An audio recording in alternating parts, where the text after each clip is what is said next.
Olympic gold medalist Li Yang to lead Taiwan's new sports ministry. Taipei faces backlash over costly Chinese robot dogs.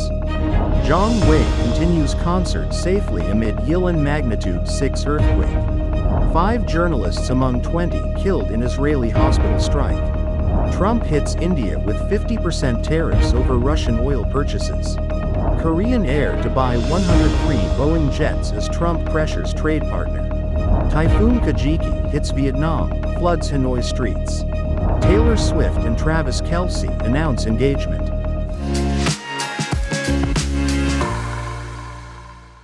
Hello, I'm Johnny. Thank you for joining us on FUNDAY News. It's Thursday, August 28th, National Thoughtful Day, and here are your top stories. And for today's Taiwan news, Taiwan names Olympic badminton gold medalist Li Yang as the first minister of the new sports department. He vows new journey, same commitment, acknowledging the challenge of quickly learning administrative duties and outlining 6 visions to improve Taiwan through sports. Taipei City introduced smart robot dogs for inspections, but the unitary Go-2 from China raises data security concerns.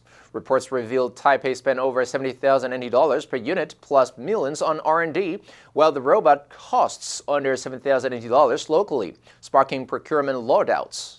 A magnitude 6 earthquake struck off Yilan at 9:11 p.m. on the 27th, shaking northern Taiwan. During Jiang concert at Taipei Arena, alarms went off for over 10,000 attendees. She reassured fans, continued the show, and comforted the audience with her Uncle song. And in global news, at least 20 people, including 5 journalists working for the international media, have been killed in an Israeli double strike on Nazar Hospital in Khan Yunis in southern Gaza. The journalists had worked with Reuters, AP, Al Jazeera, and the Middle East Eye. The WHO chief confirmed 4 health workers were also killed. Footage of the attack shows a second strike hitting rescuers who had arrived to help those targeted by the initial attack. Israeli Prime Minister Benjamin Netanyahu called the incident a tragic mishap and said military authorities were conducting a thorough investigation. The latest deaths bring the number of journalists killed in Gaza since the start of the war to nearly 200. According to the Committee to Protect Journalists, CPJ, a leading body that promotes press freedom, the war in Gaza has been the deadliest conflict for journalists ever documented. It says more press members have been killed there in the past 2 years than were killed worldwide in the previous 3 years. International journalists have been banned by Israel from entering the Gaza Strip independently since the start of the war. President Donald Trump's promised 50% tariffs on India took effect on Wednesday, as the U.S. risks damaging a relationship considered crucial in its effort to counter the rise of China. Trump initially set the tariff rate at 25%, but doubled it earlier this month as punishment for India buying Russian oil, making it one of the highest among the many tariffs imposed during Trump's ongoing global trade war. Prime Minister Narendra Modi has vowed to stand firm in the face of what he termed the politics of economic selfishness. India, one of the world's fastest-growing economies and a key partner for the West in the Indo-Pacific region, is heavily reliant on trade with the U.S., its largest export market. The 50% levy risks undoing decades of warming ties. The tariffs mark a reversal of the favorable position India seemed to enjoy early in the second Trump administration, due to its expanding economic relationship with America, its strategic importance regarding China, and Trump's personal relationship with Modi. The U.S. followed through on its threat, which could deliver a sharp blow to half of India's exports and force affected merchants to diversify into other markets, such as Latin America and the Middle East.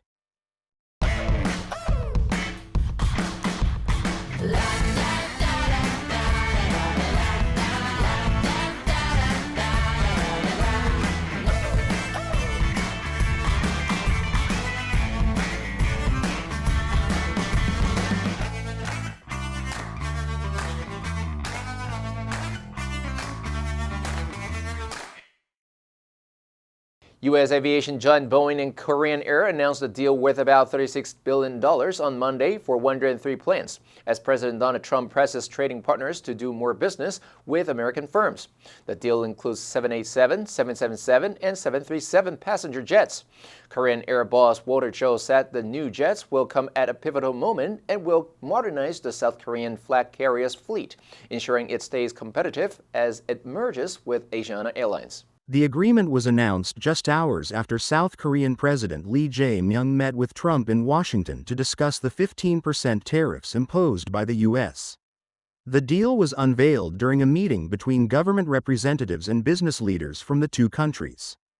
Top executives from technology giant Samsung and carmaker Hyundai Motor Group were also at the event, along with Nvidia boss Jensen Huang. The Korean Air deal was among a series of agreements made during the talks. These include a collaboration between Samsung's shipbuilding arm and the Oregon-based Vigor Marine Group to support maintenance operations for the U.S. Navy. Typhoon Kajiki killed at least 3 people and injured 10 others in Vietnam, and authorities warned that heavy rains could cause flooding and landslides.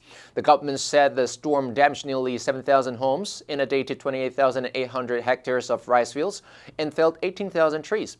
It also brought down more than 300 electricity poles, causing widespread blackouts in multiple provinces. Streets in Hanoi were severely flooded as heavy rains fell Tuesday morning, paralyzing traffic. Cars were seen submerged up to their roofs in water. Floodwater also surrounded residential areas in the city, which is preparing to host the country's largest National Day parade in decades next week. After making landfall on Vietnam's north-central coast on Monday afternoon, Kajiki weakened into a tropical depression as it moved across to Laos on Tuesday morning. The agency warned that rain will continue in several parts of northern Vietnam, with some areas likely to receive up to 6 inches in 6 hours, potentially causing flash floods and landslides.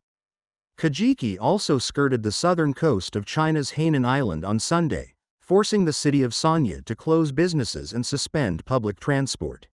Pop superstar Taylor Swift has announced that she is engaged to her partner, Travis Kelce. In a post on Instagram on Tuesday, Swift wrote, "Your English teacher and your gym teacher are getting married." She accompanied the post with photos showing Kansas City Chiefs star Kelce proposing to Swift.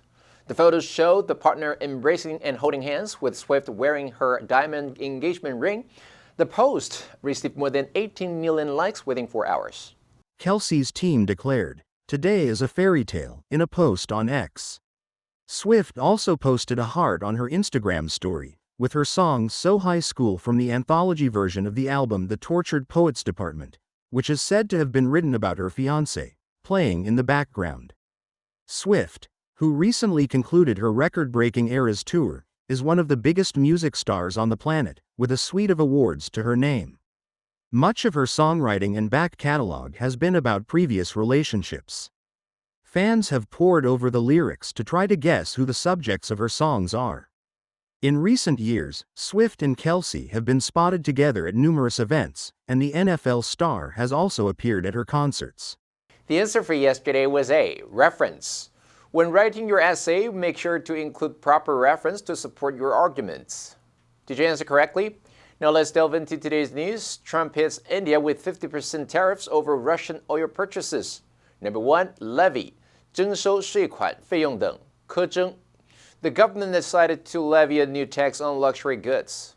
Number 2, reversal, 逆转反转撤销. The court's decision was a complete reversal of the previous ruling. Number 3, counter, 对抗反击抵消. The company introduced new measures to counter the effects of inflation. Next, we have a multiple choice question for everyone to practice. Which answer would you choose? You can write your answer in the comment section. The correct answer will be announced tomorrow. National Thoughtful Day began in 2020. Barb Payton, the founder of Thoughtful Pinch, created the day to inspire people to be more caring. Her goal was simple: remind everyone that small acts of kindness can change lives. This day shines a light on how even the smallest gesture can make a big difference. And that's all for today's FUNDAY News. Be sure to tune in to FUNDAY News from Monday to Friday and click the link below to join FUNDAY for free. I'm Johnny Wu, your host, and I'll see you next time.